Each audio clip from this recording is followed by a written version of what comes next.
करवानी है बच्चों को? सिर्फ एक नुक्ता। कोशिश करें कम से कम नुक्तों की आदत डालें। आपको दिख रहा होगा सिर्फ एक नुक्ता है।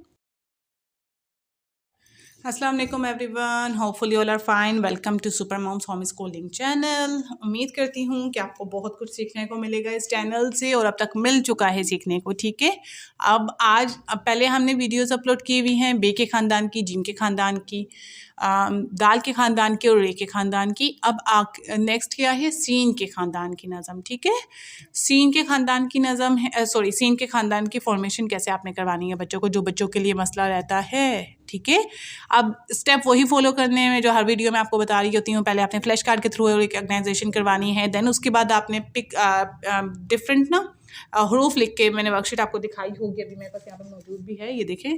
डिफरेंट आपने इस तरह से हरूफ लिख के दिखाने हैं एंड वो कलर करेंगे। अगर सीन होगा यहाँ पर, वो सीन ढूंढ के कलर करेंगे। ठीक है, देन उसके बाद आपने पिक्चर दिखानी है और पिक्चर दिखा के इब्तिदाई आवाज़ का बताने और कलर करवाने हैं, ताकि उनको ये अलिफ मदार जस्ट एक एग्जाम्पल दिखा रही हूँ मैं आपको। ठीक है, और ये वाली वर्कशीट्स हमारे पास हैं भी, हम हार्ड फॉर्म में सेल भी कर रहे हैं। If you want to buy it in a workbook form, so don't forget to place your order. Okay, चलें अब हम आते हैं वीडियो की तरफ। हमने आज करनी है सीन के ख़ानदान की लिखाई।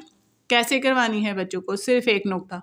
कोशिश करें कम से कम नुक्तों की आदत डालें। आपको ये दिख रहा होगा सिर्फ एक नुक्ता है। पहले आपने एक यू शेप छोटी सी बच्चों को बोलनी है बना लें, क्योंकि वो प्री राइटिंग एक्टिविटीज़ करके आए हुए हैं, उनको standing line, sleeping line, slanting lines का पता है, तो वो ये भी कर सकते हैं। ठीक है, अब एक यू शेप बनानी है आपने, एक और यू शेप बनानी है इस तरह से। ठीक है, बच्चे यू शेप आराम से बना लेते हैं। हो सकता है शुरू में वो थोड़ी सी बड़ी बना रहे हो, लेकिन आपने छोटी पे बोलना है, छोटी पे जोर देना है, वो छोटी बनाएंगे। फिर उसके बाद आपने कहना है अब बड़ी सी यू शेप बना लें, इस तरह से। ठीक है, अगेन मैं बता दूं, नुक्ता आपने लगा के दिया, नुक्ते से शुरू करके एक छोटी सी यू शेप। और एक और चीज़, बच्चे क्या करेंगे, जब दूसरी यू शेप बनाएंगे तो इसको यहाँ से यूँ ले जाएंगे, अलग कर देंगे तो बहुत बड़ा बन जाएगा। फिर अगला करेंगे तो वो इस तरह से अजीब कर देंगे। आपने क्या कहना है, मैं आपको बता दूं, नुक्ते से शुरू करके एक यू शेप, इसी के साथ जोड़ते हुए एक और यू शेप बनेगी, और फिर इसी के साथ जोड़ते हुए एक बड़ी सी यू शेप बन जाएगी। ठीक है, ये क्या बन गया? सीन।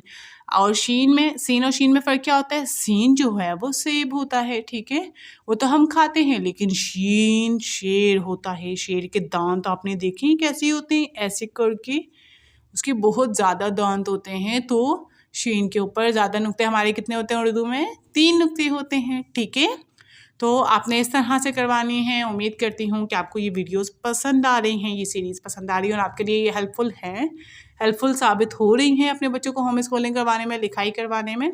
तो आप वीडियो को लाइक करना मत भूलिएगा, शेयर करना और सब्सक्राइब मत करना भूलिएगा, और वीडियो के कमेंट सेक्शन में आके बताएं कि कितनी हेल्पफुल रही है आपके बच्चों को सीखने में हरूफ, ताकि हमें भी खुशी हो कि हम कोई अच्छा काम कर रहे हैं। ठीक है, थैंक्स फॉर वॉचिंग। अल्लाह हाफिज़।